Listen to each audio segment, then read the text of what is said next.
If you ever find yourself in the province of Cuenca in central Spain and ask the locals for any places to visit, they will inevitably tell you about the prehistoric caves near Villa del Humo. These prehistoric caves harbor magnificent displays of prehistoric rock art dating back some 6,000 years. One of these drawings depicts a religious ritual involving what we now think are Psilocybe hispanica mushrooms. What's more surprising is that similar looking rock art and other ancient depictions of mushrooms can be found all over the world. The art at the Tassili caves in southern Algeria, for example, which dates back 7,000 to 9,000 years, may show the species Psilocybe mairei. These discoveries all lead to one inevitable conclusion. Since way before written history, humans have been fascinated by mushrooms. However, I'm not talking about your ordinary portobello mushrooms.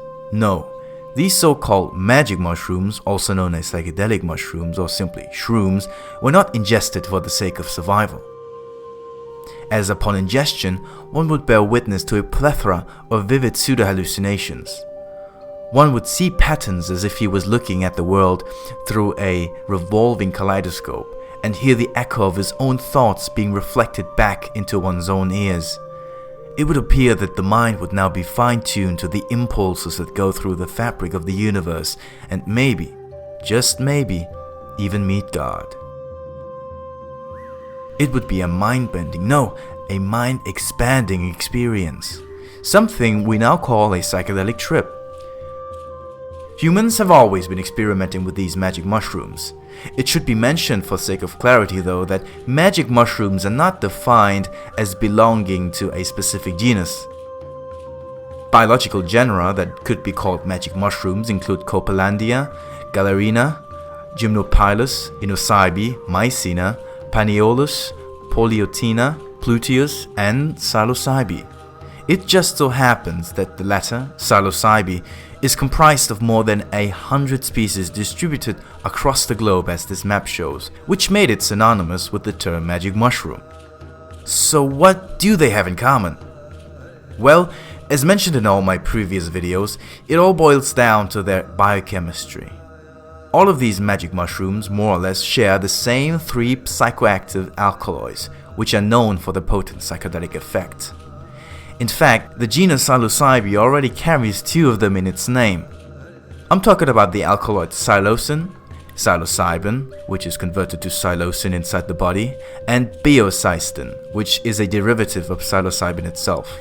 Psilocybin, which naturally occurs in more than 200 species of mushrooms worldwide, developed from muscarine around 200 million years ago, making it the oldest compound.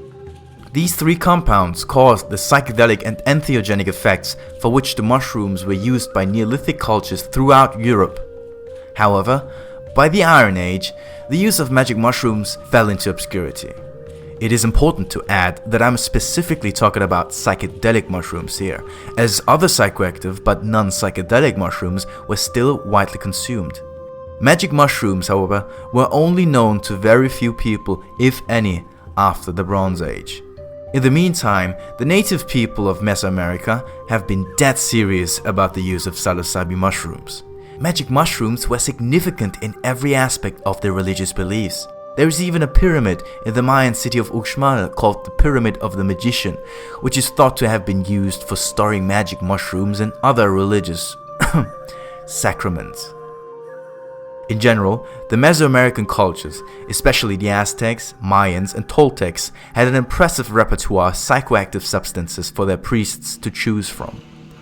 Alongside magic mushrooms, they also used the previously mentioned peyote, Salvia divinorum, the seeds of morning glory plants, as well as DMT-containing toads, to name a few. When the Spaniards arrived, the Catholic priests tried to forcefully convert everyone to Christianity, away from the practices like human sacrifice, which they perceived to be devilish. But not even the zealous Spanish rulers could completely eradicate the rites and traditions. The natives have been practicing their religion in secrecy and have thus preserved knowledge of those entheogenic drugs into the 20th century. Long enough for them to be rediscovered by Western scientists who came into the jungle on the hunt for psychoactive plants. One of the first to do so was Robert Gordon Wasson, ethnomycologist and former vice president of public relations at JP Morgan. In 1955, he and his wife Valentina were the first known Caucasians that actively participated in a religious mushroom ceremony and even brought some mushrooms back to the US. In 1956, Roger Heim identified the mushroom that Wasson brought back as belonging to the genus Psilocybe. 2 years later, the legendary Dr. Albert Hofmann, who previously first synthesized and discovered the psychoactive effects of LSD, identified psilocybin and psilocin to be the active compounds in these mushrooms. From 1963 on, Timothy Leary and my favorite psychologist turned guru Richard Alpert, now known as Baba Ram Dass, have promoted magic mushrooms next to LSD for their psychedelic effects. Because of that, the popularity of magic mushrooms increased by a tenfold during the counterculture movement. Because of that, the popularity of magic mushrooms increased by a tenfold during the counterculture movement of the 1960s. While catching on this psychedelic wave, ethnobotanists and ethnomycologists like Terence McKenna tried to collect many magic mushrooms throughout the world. McKenna later went on to publicize a highly controversial theory in his book Food of the Gods, according to which, during the transformation of Homo erectus to the species of Homo sapiens, our ancestors have eaten magic mushrooms. This supposedly caused them to have a period during which their brain developed abnormally fast, leading to us being the sentient, self-aware and creative beings we are today. I recommend you to read the book for yourself and make up your own opinion about it, because unlike the ritual use of magic mushrooms, McKenna's theory still lacks a substantial amount of paleoanthropological evidence.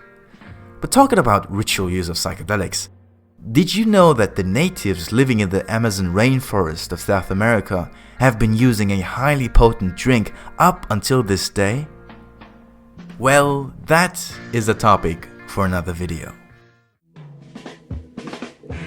Thanks so much for watching this video. Feel free to check out the other videos on my channel Mindbending. If you want to support this channel, check out my Patreon linked in the description below and on the screen. Please like and comment if you're satisfied with this video, and don't forget to subscribe for more.